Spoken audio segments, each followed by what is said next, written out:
Everything you do doesn't have to be what we call weeing on your customer.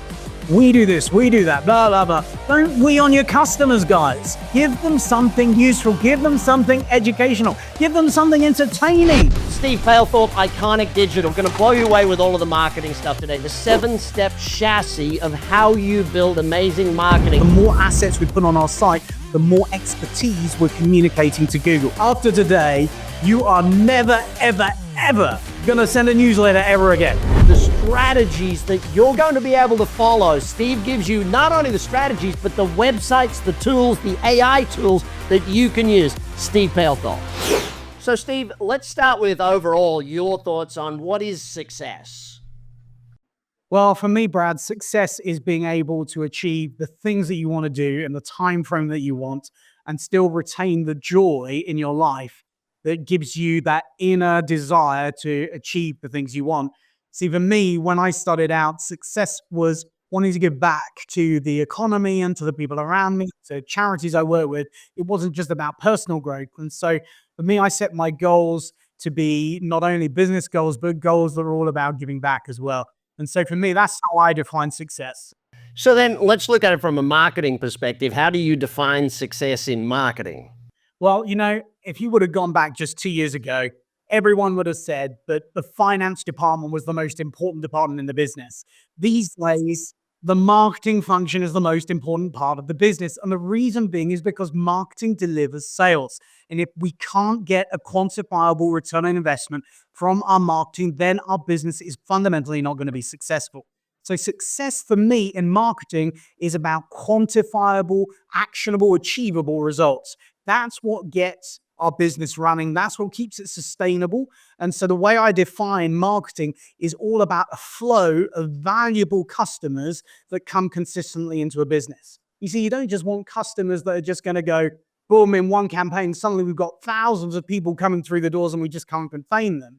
We need a flow of valuable customers. And that flow has to be consistent, what I call always-on marketing. And that ensures that you get the results that you need to scale up and grow. All right, let's go to that always-on marketing thing. I'm a big believer in permanent over instant. What's your thoughts on that with the always-on philosophy? Well, with always-on marketing, there are 7 different digital marketing strategies or digital marketing channels that are available at our disposal. And most people are really good at 1 or 2, but they forget that there is an omnichannel approach to marketing. And that omnichannel approach means that the message that we communicate to our audience has to be going out across a myriad of different channels, of different strategies. And so when we look at marketing, we've got to make sure that the compelling message that we're putting out is always on.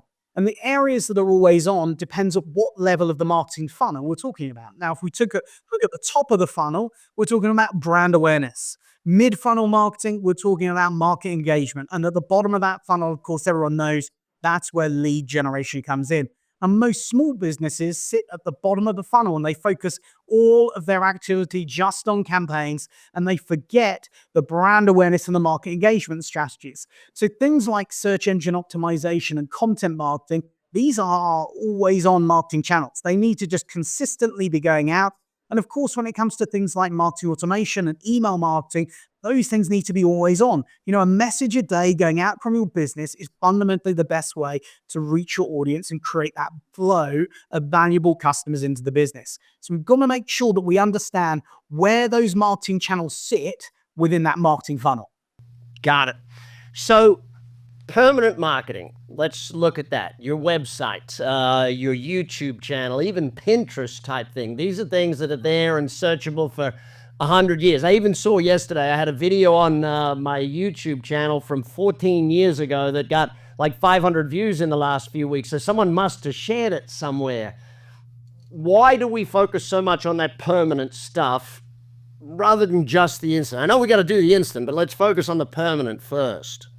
Well, the thing is, the instant always feeds into the permanent, doesn't it? And so people who just do instant, they're forgetting the longer term strategy.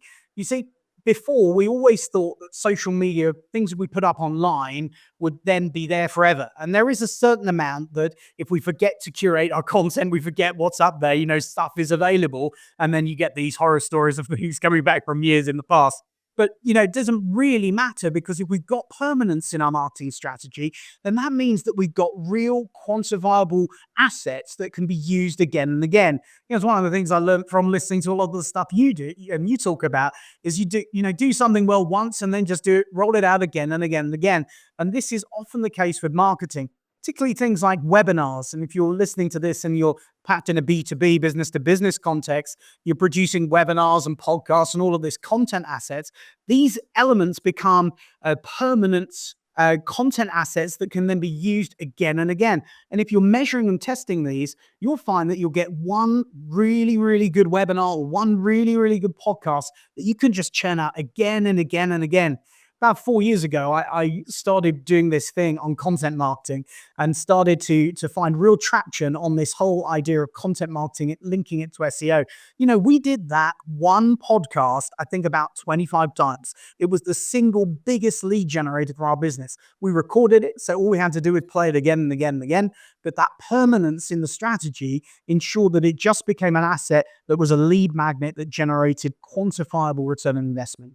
Yeah, I know. Like, I look at mine, between the quizzes, the surveys, the webinars, podcasts. Like, we've got so much permanent content that keeps adding value to the market, but it's also people keep finding me. So let's go back then to the 7 channels. Let's break them down, go through them one at a time so that we give everyone the understanding of that. Where do you want to start? Right. Well, let's look at this. So we call this the 7 steps marketing chassis. It's a framework ultimately that sits on top of any website, regardless of whether you're business to business, business to consumer, whether you're e-commerce or whether you've got a retail store. This works for everyone. And the 7 steps starts with looking at your digital asset. Your digital asset is predominantly your website.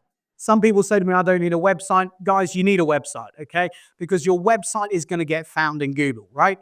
And these days, as we're talking about AI and the emergence of always-on SEO, or what I now call search everywhere optimization rather than just search engine optimization, the idea being is that things like ChatGPT and SearchGPT, people are finding you across so many different means now. We've got to make sure that our digital asset is optimized. So the very first channel that we're talking about here is search. And that's the process of getting your digital asset, your website, found wherever someone is searching for you, regardless of whether that's Bing, Google, any of the others that are out there. We've got to optimize the site. How do we do that? Well, we've fundamentally got to start with what are the keywords or the questions that people are searching for to find us within these platforms. And these days, because of these good old mobile phones and other ways that we're now being taught to use Google and other things, one of the ways that we do this is we don't write with keywords. Go back 5 years and we were writing digital marketing consultants in Las Vegas or whatever you were searching for. Now you're asking various different AIs and you're asking Google Gemini, who's the best digital marketing company to work for within the real estate business or whatever. So it's a much longer tail keyword. So we've got to understand what those keywords are that people are searching for. Now, once we understand them, that's great, because we can then start writing content that's going to sit on our website. And that content could be in the form of blogs, could be in the form of landing pages. It's any content assets that are going to draw people to the site. See, Google's looking at 4 things. So 4 parameters that it calls its EAT attributes, not the food we put in our mouths, EEAT. Okay, stands for experience, expertise, authority, and trust. Now, if your website has experience, or expertise, authority, and trust, then you're going to have a really high on-page optimization score in Google. Okay. And the way we get authority, of course, is by a social footprint. Hey, can you, Steve, just break the EAT formula down for everybody just for a second? Because I think it's really important that we break that down and then give them some tools to go and find what's being searched. That'd be great. Yeah, sure. So EAT, user experience, okay? At the fundamental heart of Google search is wanting to make sure that the experience that a prospect or a customer gets from when they search for something online on Google, when they get to your site, is your website answering the user's search query, okay? See, user experience is fundamentally important. If you've got a website that makes your eyes bleed, it's not going to get ranked, okay? You've got to have a website that is attractive, that's appealing to the eye. Look, if you've got blue underlying links, why blue, okay? Blue, Google has taught us that if there's something that is blue and underlined, we should click on it. We've been kind of the chimp in our brain has been nurtured to click on anything that's blue. So why the heck are we doing links that are green or red or whatever else? Make your links blue and underlined. That way you're going to get a higher click-through rate. Okay? So user experience, really, really important. Also, if someone comes to a page and they immediately jump off the page, that's called a bounce. And websites that have high bounce rate have very, very low search engine ranking performance. So we've got to make sure we get a website that has the lowest bounce rate possible, but at the same time is able to take people on a journey. So when someone lands on that page, almost don't give them everything they need, give them the next step so that they click through. Okay, what the page that should have the biggest bounce rate on our website should be the contact page, or it should be the call to action. That page is acceptable to have bounce rate. Everywhere else shouldn't. So we've got user experience, we've got expertise. Now, expertise is all about authority of the content we're putting on there. So you've got to have copy that is longer form. A lot of people ask me, what length should my blog be? If you went back 2 years, Brad, we would have said 750 words, right? Nowadays, we're saying 1,500 to 2,000 words. It's a much longer form read. And how many blogs should we be producing? Well, we would have said one a week a few years ago. Nowadays, we're saying, look, if you can be doing a minimum of 3 a week, then that's good. But really, can you do more? Because the more assets we put on our site, the more expertise we're communicating to Google. Is there a point, though, Steve, where that becomes negative, where you're putting too many blogs up? Well, look, let me just say this, that if you've got content going onto the site that is relative and it is hung around a specific key phrase, then no, there's not going to be any negative by having lots of content. The risk factor here is that people use AI solutions to produce and their copy. Now, websites that use artificially created content that is not humanized will not get highly ranked compared to the content that's out there. So after today, you will realize that you're writing your blog using ChatGPT. You're never, ever going to do that again. You're going to use the AI to help craft the format of the blog, and you're going to set it up to create your clickbait subject lines. You're going to make sure that you're then humanizing that content. There's a lot of humanizing tools out in the market. One of my favorite ones is phrase.ly, and there's loads of others out there you can use. We also want to mention right here, Neuron Writer for building your actual blog posts. It's a great one, gives you scores, rates you against your competitors and the keywords. But I also want to remind people here not to compete with yourself, because you mentioned it there. If you've got a keyword, don't have 10 blog articles on one keyword. Why is that important? Well, absolutely, because if you're competing against yourself all the time, all you're going to be doing is you're going to be outbidding yourself. And unless you want to be appearing for so many articles on one page of search, which sometimes there's value in doing that, but the majority of the time is if you're constantly putting copy out that have the same level of authority, Google won't know which piece to rank highly. So it's very important then through our link building strategy, and this is one element of SEO that most people forget about. You see, I've got my can here, right? Dr. Pepper Zero. I don't know if you have that in the States. Pretty disgusting stuff, but your website's like a container, okay? Your container of domain authority. Domain authority gets passed to you through links from other sources. Now, you don't need websites that are really low quality linking through to you, because if that happens, you have what's called link toxicity, and Google gives you zero credibility for toxic links. On the other hand, if you've got a handful of really good, high-quality links coming into your site, you're going to get authority, one of the 4 elements of that EAT framework.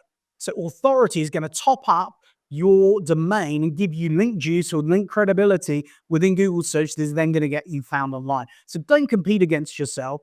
Compete against the right people and do the same audits that you're doing on yourself on your competitors. And that way you're going to know the key phrases that you really want to go after. And link toxicity, important to remind people, what do we do there?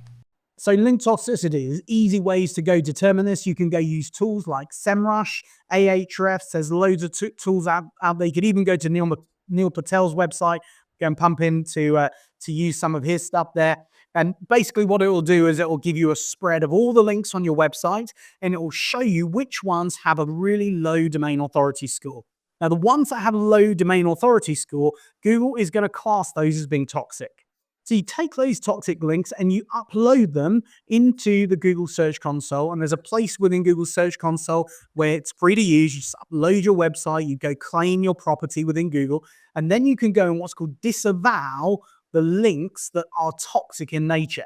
Disavowing links basically doesn't remove them from the internet, but it tells Google that you are aware of them and you don't want those links to affect your score. Okay, so making sure that you're disavowing links is still something that is used even in 2025 today. A lot of people said there's no point in disavowing links anymore. It's not going to be used. And Google themselves have said that in the future, they're going to remove the disavow feature. But one thing we know from all the clients that we're working with right now, including people like IBM, including ActionCOACH, you guys as well, everything we find is that when we disavow links that are toxic in nature, our clients' results go up. Yeah, very important. All right, let's move to the positive side of it then. Favorite websites to then go and help create blog posts and start looking at that. I know Ahrefs and SEMrush and Google Analytics will help, but you've got another favorite one that you love teaching people about, the people. Well, there are loads of really great ones that you can go and use. One of the best things that you can do is you can go and take your website and you can just pump it into different tools out there. And you can even just create a totally random research question or random research topic. And you can just put it in there and it's going to then give you all of the links of every phrase that people are searching for that's relating to that topic. You know, this is stuff that Marcus Sheridan has taught for years. It's the you ask, we answer type stuff, which all good stuff that we know and love. But basically, it's going to give you all of the questions that people are searching for right now within Google. And you can then just use this as your framework to then go and write your content. So, your favorite site on that one is the public one. What's that called again? There are so many of them that are out there. I really love the public research one that we've used before. It gives you the ability to basically just churn in all of your results and then add them. Really, really good. Is it Ask the Public or Answer the Public? I always forget that. Answer the Public. AnswerThePublic.com. That's probably my favorite. I love the circles on it. It's every time I'm writing a thing or trying to work out a hook for a social media post, I jump in there and play with it. AnswerThePublic.com. Head over it. You don't need to sign up. There's a free version and a paid version. You just dump your keyword in there and away you go. Really, really great tool. All right. So what else have we got to think about then with creating SEO for our site? And then we'll move on to the second of the 7. Yeah. So we talked about understanding keywords. And most people come to me, they go, Steve, can you SEO my site? You know, you're never going to get ranked if you do that. You've got to start with the process of understanding the research. Most people don't do the research properly and then they don't fix the issues of their website. Now, your website is like a performance car, right? Think of your Ferrari, your Bentley, your Porsche, whatever you like to drive. It might look beautiful, but unless that engine underneath your website is turning over, it ain't going to move forward. It's just going to remain static. So we've got to start with the keyword research, then we've got to fix the issues on the site. You haven't got Google Tag Manager, haven't got analytics set up, you haven't got your conversion rate optimization yet. All of these things have to be fixed. Now, once you've done that, then we get on to the link building stuff. You should be producing 10 to 20 links a month consistently every single month. Now, those links are going to be a combination of directories, blog posts on other sites, press releases, third-party content, and you could use things from social media assets, but the best performing links are the ones that are written and curated with news stories around. People love reading news. They love video content. They love people's faces. So you can curate anything that has that type of assets within it. It's going to produce higher authority that's going to get your ranking performance growing. Second part of the 7 chassis. Let's go over step 2 and 3 because they're so closely aligned, because this is the whole area of paid media. Now, in paid media, there are 2 areas. We've got the Google search network or the Google ecosystem, and then we've got Meta's ecosystem. Now, how do you determine where you start? Most people say to me, well, you know, Steve, I just want my paid advertising to produce me leads and that's it. You know, the difference between Meta and Google is this. On Google, people are looking for your brand, for your business right now. On Meta, they're looking at their pictures of their friends and their family. They don't give a damn about your business at the point that they're there.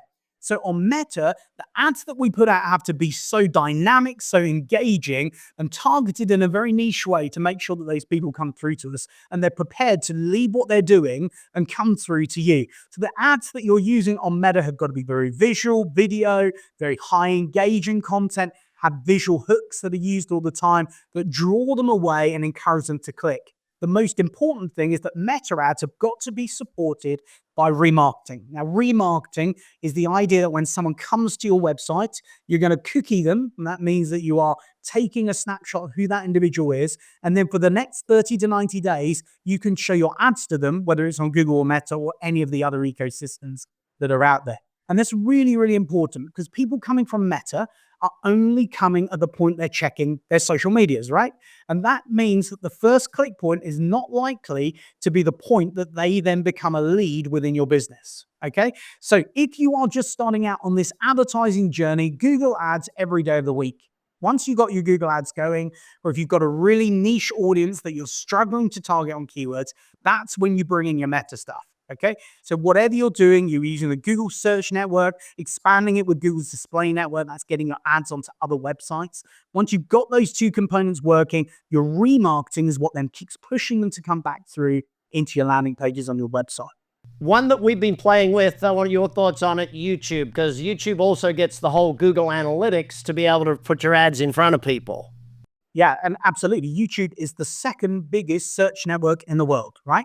So, okay, it's owned by Google. It's part of Google's ecosystem. But people spend their time on YouTube watching shorts, watching videos. And so they're constantly searching for things that come in there. And it works exactly the same way. It's about the authority of the content that you're putting out. Your videos have got to be liked, they've got to be seen, and they've got to be viewed. So you've got to think about your video strategy to make sure that you've got both short form and long form. Okay, short form video content is great. It's got loads of hooks. It's got loads of interaction. So we can go like this and then back to there. Got really quick stuff, fire stuff that's going on. Short form, brilliant. But to convey the expertise of a thought leader, it's got to be slightly longer. So you've got to start with short form content and then work it up to be more long form in the future. Okay, so if you're starting out here, you're listening to podcasts, you think, I need to be on YouTube. How am I going to do this? Start with your short form, get the shorts going. And then after you've done that, then move it on to more long-form thought leadership material. Hey, just a thought we've been playing with, and I want your thoughts on this. YouTube ads have almost got to be half Meta, half Google sort of thing. Like, because there's in the Reels, your ads are sort of like, you got to grab their attention type thing. But over in the search side of it, it's a different. Are you noticing anything there? What's your thoughts? Yeah, hey, we've been doing this stuff for really big brands across the e-commerce space, and they're seeing exactly the same. Everything that they're putting out in platforms like Insta and TikTok, it's super short. You know, it could even just be a 5-6 second reel that's going out that's just like, wow, what is that? You know, it's not got anything of value in it almost. It's just entertainment, really. But ultimately, that's getting someone to play it again and again and again. That feeds the algorithm, get people then really engaged in it. And then as a result of that, they then flip over onto Instagram or they flip over onto YouTube. And the content that then sits within the YouTube search network, that side of things is then much more detailed. It's long form. It's really conveying that thought leadership aspect. So the videos that you're putting up there, a minimum of a minute long, sometimes going much, much longer. And make sure you got your captions on there. Now, it doesn't mean that you don't do cool stuff with transitions and you're moving, going from having quick things where you've got visual hooks and things that happen quickly and you're coming back to the right place. All of that is appropriate, but the content is a lot richer. Yeah, those reels right now, I think I was chatting with Marcus Sheridan recently, and we're debating, is it 2 seconds or 3 seconds from one shot to the next sort of thing for the reels? And it's like, either way, it's very short right now. It's crazy, isn't it? Because when you're producing content, you think, well, I've got to produce quick fire content, but how do you say something in a meaningful way but change the background? I saw one lady the other day who was doing this reel on Instagram, and she changed her outfit every 3 seconds, and she was in a different location. I thought, man, the amount of investment in time, resources, and energy for that 20, 30-second video must have been absolutely huge. But you guarantee everyone watched it all the way through, right? Yeah, well, this is the thing. People are, I love Opus Clip for taking a big one and cutting it into short things. But if you really want Reels, TikToks to work today, YouTube Shorts, you've got to film something that is just for that. And that's where I think people are, well, yeah, I just film a 20-minute one and have Opus Clip turn it into, 10 segments. Yeah, that works. It gets stuff up there and it gets you volume. It doesn't get you viral, I guess. Volume versus viral is an interesting thing as to how much energy, like you think about it, Steve, how much energy did the Tom Cruise's movie studio put into the 30-second trailer for Top Gun Maverick? Well, come on. It must have been billions of pounds and a huge amount of time. To just think about it. Yeah, shorts is the thing. I know even for our podcast, Ben works for more than half a day creating just the 30-second trailer for the podcast. Dang, it's a lot of work to get high quality that people want to watch and want to see. Okay, so we got to make sure we've got the SEO done. We've got that website because no matter where they are, they're still going there. Media advertising, specifically Google, because that's where they're searching. It's like not having a Yellow Pages ads 20 years ago. To not have Google ads when they're searching for your actual product seems insane, or to not allocate some sort of budget towards that. Of course, Meta, the interrupt type ads, fantastic. Where do we go next? Well, we've touched a little bit on this. You mentioned Opus Clip for social media. So let's just finish off the social aspect, because a lot of businesses always asking me, how often should I be posting online? What channels should I be using? Ultimately, guys, you've got to look at where your audience are. Should you be going on some of these emerging channels? You've got things like House and you've got Pinterest, which are very niche architectural business areas. If that's where your clients are, then great. Should you still be using X, formerly Twitter? Well, I'm still using it because there's a group of people on there that are constantly looking for information, and I've got an audience there. So why wouldn't I continue to post where my audience are and where my audience are active? So you've got to think of the strategy for your business. And if your business is unknown, you've got a brand that's just young, it's fresh, it's new, then people don't know who you are. So people buy from people. The whole strategic approach from social is not business to business or business to consumer. It's person to person. So think about this as your brand ambassador, your brand evangelist, right? A person who is communicating the values of your business. You then got to make sure that you get your assets in front of them. And one of the ways that I will do that is I'll look to set myself a challenge to produce a minimum of 30 pieces of content every single month. And those are shorts, those are videos, and those will then go out across Insta, YouTube, and they'll go out on TikTok. They even go onto the traditional platforms like Facebook, and I'll use some of those to go across LinkedIn. The format needs to change a bit, but I'll always outsource that video production side of things, but make sure that you can record everything and constantly be adding value.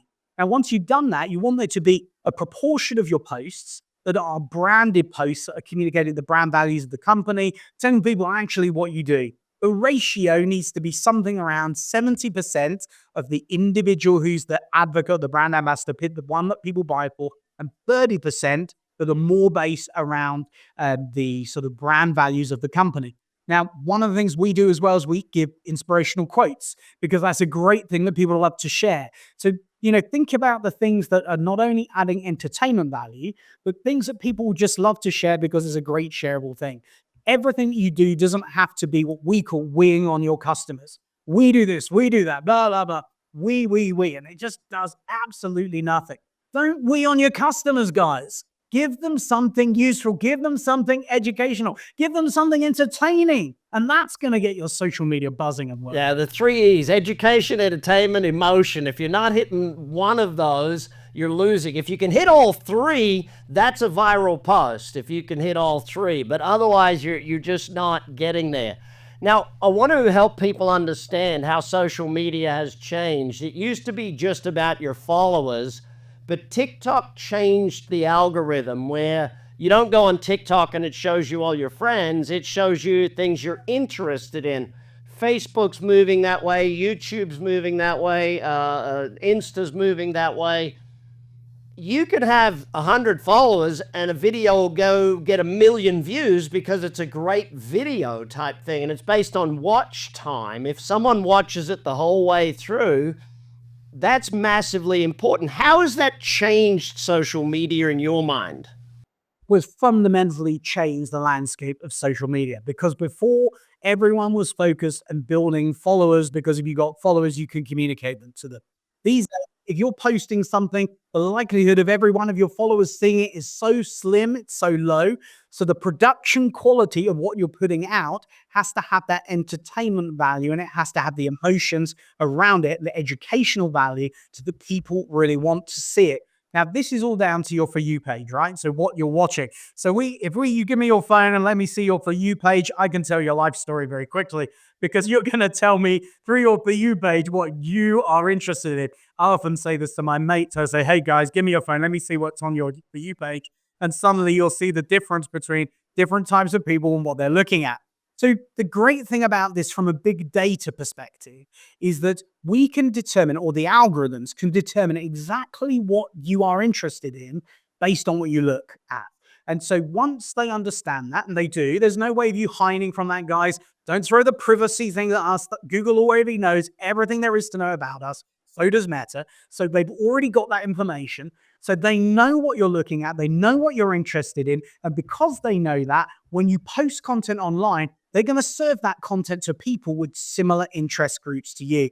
And this has fundamentally shifted the way social media works. It's no longer something that is just getting your brand out there, but this is about getting huge reach to new audiences, and it's potentially free of charge. All you're doing is utilizing those algorithms to get the extent of the reach that you need. Yeah, it's interesting. I was even watching the other day about how even the song choice that I use, if someone's watched 5 or 10 videos with a particular song in it, they're going to get served more videos with that song. That's why trending songs, trending audio is really important in this stuff. That's why a lot of the time, and we've gone away from creating and doing an external to even using inside the app for a percentage of our posts, like your Instagram post, creating it in Instagram, or your Facebook post, creating it in Facebook, for a percentage of them, because it gets better hits. What are your team finding, and how are you finding that?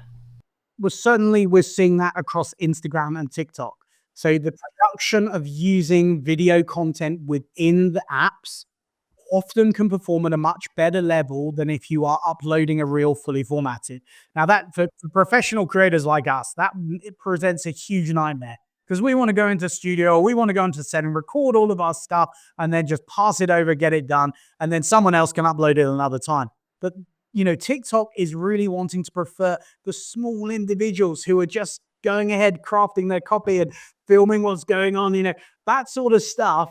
TikTok loves, and it favors that within the algorithm. So it's worthwhile giving at least 30% of your posts towards that strategy and dedicating maybe one to three every single week using that strategy to just make sure you're getting the amplification that the algorithms give. Yeah, love it.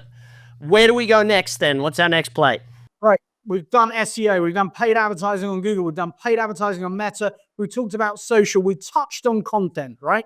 Content is one of those things that fuels social. Content fuels your SEO strategy. Don't think we need to say a huge amount more on content, but the more content you can be producing and sharing consistently, the better your website's going to perform. So I almost don't care whether you do one blog a week or whether you do 4 a week. For me, the important thing is the consistency of your output and making sure that the copy that you're putting out there is no longer 750 words, but it's much longer in length. So if you could get more content that's hung around those key phrases, the areas from onto the public, right, we spoke about, making sure you're getting the right keywords, that's then going to result in more stuff happening. I do want to just touch on one thing, which is something called laddering. Okay, laddering is a concept which essentially is when you've got a piece of content, and that content could be about any subject within your niche. You've got to make sure that there is one single link to another page on your website. Okay, so what I mean by that, if you're trying to get ranked online on the best digital marketing consultants to work with the legal sector, right? You're going to have a piece of content on your blog, and that blog's going to be talking about digital marketing best practice for the law, or for attorneys or solicitors, whatever. So you've written this lovely blog piece, and halfway through, you're going to say, for more information about the keywords, go here. And it links directly. The hyperlink is on the link itself. You're not going to right-click here. You're going to actually have that hyperlink on the nested keyword. And that then links back or ladders to the right page on your site. Now, laddering makes sure that your website gets disseminated across Google and other search engines. It's just the best way to ensure that your learning center, your blog, your digital asset is performing to the optimal level. Okay, so that's your content. Haven't really got anything more to say on that, and for the sake of time, we should probably look at email, right? Hang on, let's just stay in content just for a minute, because blog should be number one in my opinion. You similar thoughts? Where do you think? 100%. Use your blog every day of the week. Number two, you've got to create assets that people will want to give you their email for. When I wrote Raise Your Hand Marketing, it was all about what are the pieces of content, ebooks, videos, free trainings, surveys, even price lists. Like for Action Coach, we operate in 83 countries. If you want the price list for your country or your state, you have to enter your details and download the price list. I mean, it's not a complex thing, but you've got to create a lot of assets that people want. And I love the idea of no matter what the asset, I call it Disneyfication. You know how Disney sells the mouse a million ways? Well, if we have an ebook, we'll also turn that into a blog, into an infographic, into a video, into reels, into memes, into like it's every dang thing. You know what I mean? Absolutely love that. That's brilliant. So you're taking one asset and you're multi-purposing that onto every other available thing. And this is where AI comes in, right? AI is going to save you hours and hours of time for this because it will help you. You can be using image processing tools. You can be using ChatGPT. You can be using any of the different suites that are out there and writing your own custom automations. Dude, going on 11 Labs, creating my own voice, going on Hey Gen. Like, I love the version of me on Hey Gen where I speak French. I actually sound very sexy in French. Not that good with my half Australian, half American accent, but dude, me in Spanish. But the German one, oh my God, I sound so bad on the German. And the Turkish one almost killed me when I heard myself in Turkish. But those are the sorts of things where you've got to, I think most websites fail because they don't have at least a dozen ways for someone to give me their email address. Give me a dozen ways to volunteer. And I know you hate newsletters, but even if that's all it is, but or get my rate weekly tip email. You don't have to call it a newsletter anymore. You can do it, but you've got to give people more ways to respond. Anything you're seeing working that's getting great responses these days? Well, no, after today, you are never, ever, ever going to send a newsletter ever again. Okay, because newsletters just do not get ranked. No one likes them. Everyone bins them. They end up landing in the junk filter. All of your email clients just suppress them anyway. So, okay, I get the premise, right? We need to be communicating more frequently with our customers and with our prospects. But there is a better way to do it than a bloody old newsletter. We just don't need to do that. So how do we go about this, right? We've got to be engaging with stories based on needs, desires, and wants. And I follow a formula which I call the 3-paragraph plain text approach to email marketing. Paragraph 1 is, what are you engaging them for? Why is it that you're trying to contact them? Paragraph 2, okay, is who you are. A reminder of why you are the person that can solve their problem. And paragraph 3 is the call to action. And friends, remember, the call to action doesn't need to be a click. It usually is because we want them to land on a landing page. But more often than not, it could be a response call to action. So drop me an email back. I'd love to hear from you. Because if it appears that it's genuine and it's from an individual, more people are likely to respond to that. So 3 things from email marketing: trust, interest, and action. Trust comes from the sender alias, from a person. It doesn't need to come from your business name that knows. It needs to come info at action. No, it's got to come from Brad Sugars. Okay, interest comes from, trust, interest comes from your subject line. The subject line needs to be short, sweet. The worst subject that performed in 2024 was newsletter. Any wonder why? Christmas newsletter was my worst one for December. I don't want to hear your Christmas newsletter. I just want to know why you're contacting me. So make sure it's short, make sure it's sweet, and use emojis. Emojis will get an uplift of around 36 to 37%. Okay? Just be careful. Remember, the peach emoji must not be used, and nor should the aubergine emoji. Eggplant is out. Eggplant is out. Hey, two other things about that, the email subject line. We do a lot of testing on those before we do it. Like, we've got a massive database. We'll test a whole bunch of subject lines to maybe 10% of the database, probably pick a dozen subject lines, send it to 10%, see what the open rate is, and the one that got the highest open rate, that'll be the one that goes to the whole database. Or we also test using Insta ads. So we'll just color block, few words, Insta ads, $30, let it run. Whichever one gets through the highest click-through rate, we can use that. And even for other ads, like that testing is really important there. But also, I know you're a big proponent in problem solving, like this is the problem you have in the thing, or benefit orientation. Give us a little bit more on the problem and benefit thing, especially for the subject and the first para. Well, often the subject line is just to generate the interest. So don't make it a long sentence. Long sentence automatically communicates spam. We'll talk about spam filters in a moment, because spam filters are the biggest nemesis of any email marketing professional. But when we're talking about the value proposition or the problem and the value that you're going to bring in here, you really got to just mention the problem in the subject line. If it's a very short problem, I don't know, time management, great way to open up an email, because time management or problems with whatever it is, that is going to get someone to just open it and look at it straight away. The best thing you could do also is to include the word RE with a colon or FW with a colon. That means when you've got re, it means someone's forward. Yeah, but don't do that all the time though, because if you do that all the time, people know. They do. Yeah, you got to do that on the follow-up emails that you send to that individual. The originating source doesn't have that in. The second, the third one, RE and then FW. And that way you get a much better engagement and open rate from those emails. So when you get into the context of the email, we talked about trust, interest, and action. Action comes from the preview pane. Now, do you know that the majority of people open their emails on a mobile device? Almost 70 to 80%. So that means that we actually have 2 bites of the cherry to get in front of our customer or our prospect. The reason being is because they're going to open it here, and then they're going to open it on their laptop or their desktop later in the day. Okay, so we've got 2 bites of the cherry.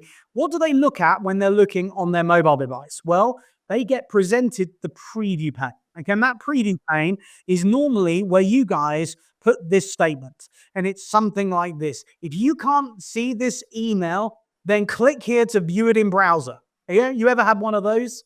Yeah, the view in browser comment that goes in the preview pane. That immediately says to me that this email is spam. Do you know what I do? I don't even bother deleting it. I just leave it there. A lot of people won't even bother unsubscribing. They just won't engage with it. What should be in your preview pane? It should say, "Hi, Brad. Hi, Steve." And it should include the problem solution in one sentence. If you've got problems with time management, then here's a great solution to solve this issue, whatever it is. And it's a snippet that just hooks them in to say, okay, I'm going to read the rest of this email. Yeah. It's the headline for the email. It's the headline for the whole thing. Like a hook in a social media post is the headline for the next 30 seconds of video.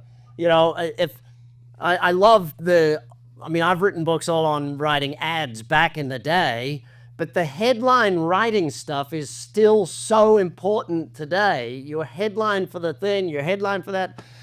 All right, actually, spam. Let's dive into that, because there's a lot of things that get us killed. We could talk for a whole hour on spam filters, but let's go quick. So spam filters are the nemesis of the email marketer, because half of your emails that you're sending out right now are not getting delivered.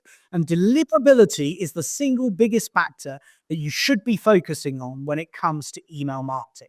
Here's how. What you need to be aware of is that every email client works on a 3-point spam scoring system. Okay, so what does that mean? It means we've got 3 points that we've got to get through to get our email to land into the inbox. Okay, here are some of the things that give us points. Stylization. Wait a minute, the email newsletter. That's going to give you a point because of the stylization. Get rid of the stylization. We don't need it. It's a plain text email going to that. So we don't need it, but it's going to give you 1 point. The next thing is any bold, italics, or anything that you're going to add to that email that is going to make things stand out. So if you're bolding certain words, or if you're using exclamation marks all the time, if you're adding quote marks to things that don't need to be there, those type of things are going to get you an extra spam score. The next thing is if you use the word click here, or if you use the word free offer, those things are going to give you 1 point. If you use the word unsubscribe in your email, you're going to get 1 point, guys. So what does that mean? Most of you have said, click here if you can't view it in browser. That's 2 points already. And at the bottom of your email, you've said, click here if you want to unsubscribe. Well, your email has already gone over the 3-point threshold. So your email just isn't getting delivered.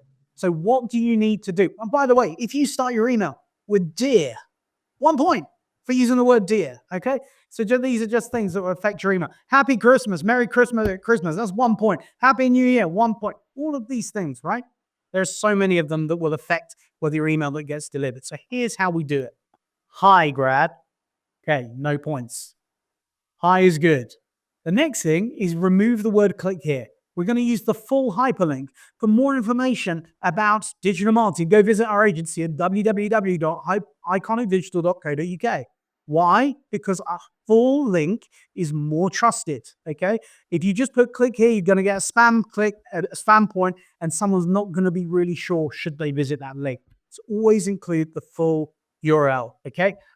The unsubscribe link, how do we deal with that? Well, rather than saying unsubscribe and click here, you would say something like, you don't want to receive emails from us anymore, that's fine. Just visit our website here at www.yourwebsite.com. Okay, simple ways to get around this 3-point system. It is going to ensure that your email actually gets delivered. So you get the opportunity to be able to send. Now, here's one little tip. If you want to get a hold of business owners, do you know what time business owners check their devices on the weekends? The biggest time that people check their devices on the weekends is Sunday evening, just before bed. Believe it, we've tested it over 100,000 emails, and the biggest time that we get the most engagement on the weekend from a managing director or president of the business is around 9 p.m. on a Sunday night. So here's the thing. You send the email Sunday night to that business owner, they look at it on their mobile device, they go, oh, Steve, why are you emailing me on Sunday night? And they either do one of the two things. They delete it, or they just save it and look at it on Monday morning. That's what most people do. So we then do a follow-up email Monday morning at 8:45. Hey, Steve, did you get my email yesterday? Just wanted to flag it up to the top of your inbox. Would love to have a chat with you today. Simple, short, sweet. It's the biggest lead generator that we've ever had out of any of our campaigns. It's a 2-part email series. Well, hey there, and thanks for listening. I've noticed that 78% of you are brand new, which means you haven't hit the subscribe button yet. By subscribing, you help us bring on even better guests, better quality content, and serve you better with even more podcasts. So please hit that subscribe button. It only takes a second. It makes a huge difference. If you support us, we're going to support your success and help you achieve big success together. Call to action part of your email. Call to action could be two things. Could be visit a website. Now, remember, websites, landing pages have a proven conversion. It's between 3% and 13% at the upper end. That's the range, okay? Same for paid ads. Anytime we're driving traffic to a landing page, 3 to 13% conversion. The most common that we optimize for is a 6.5 to 7% conversion, okay? So the call to action in email could be to either click the link or, and by the way, don't use the word click here, we've already said that, but it could also be to respond to the email. Now, if we're using a marketing automation system, we're going to be sending scheduled emails and triggered emails, 2 different types. Scheduled email goes out at the set time, the Sunday evening at 9 p.m. email, right? Scheduled. Triggered emails are the ones that are sat there in a live status within your marketing automation platform that are waiting for someone to do something when they fulfill a journey. So if you come through to my website, you click on this page, you build up a lead score because I'm tracking you. This is amazing, guys. You can then get triggered emails that go out. Okay, a couple of days ago, we're working for this leading group of insurance companies in the UK, some of the best insurance in the world by Hiscox. We've got a campaign set up for those guys where a business owner clicks on something, they go to a landing page, and if they don't fulfill their insurance premium renewal, they then get a campaign series over the next 6 days that has a 44% conversion rate off the back of it. Absolutely amazing. Yeah, the nurture sequence. All right, so let's round out the 7. So 7, we've got SEO, search engine optimization, paid ads on Google, paid ads on Meta. We've got social media. We've got content marketing. We've got email marketing. And the final one is digital PR. Digital PR, top of the funnel. That's the stuff that gives you that brand awareness. It's not going to lead generate for you guys, but it is going to give you that top level promotion, and it links into your search stack too. So platforms to use, PR fire, okay?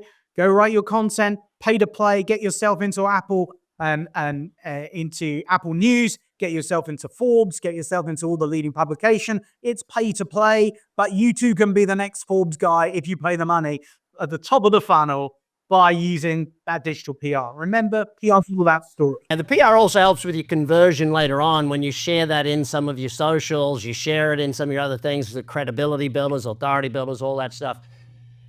Steve, final question I always ask everybody is this. What's the best quote or the best advice you ever got on how to be successful? Oh, wow.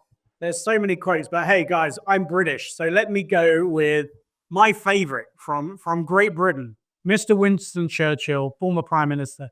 He said these 2 quotes, right? Success is walking from failure to failure with no loss of enthusiasm.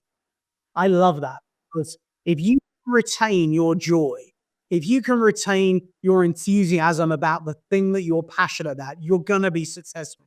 He also said this. He said, success is not final. Okay, it's a journey, right? He said, failure is not fatal. It's the courage to continue that counts. And I love that. Brilliant stuff. Big Success Podcast. We'll be back next week with more of your success. Hit the show notes. Steve Pailthorpe, Iconic Digital. Follow, learn, study, do all the things so you build your success. You've been listening to the Big Success Podcast with the #1 business coach in the world, Brad Sugars. To learn more about how to achieve business and personal success, as well as how to level up or listen to past episodes, visit www.bradsugars.com.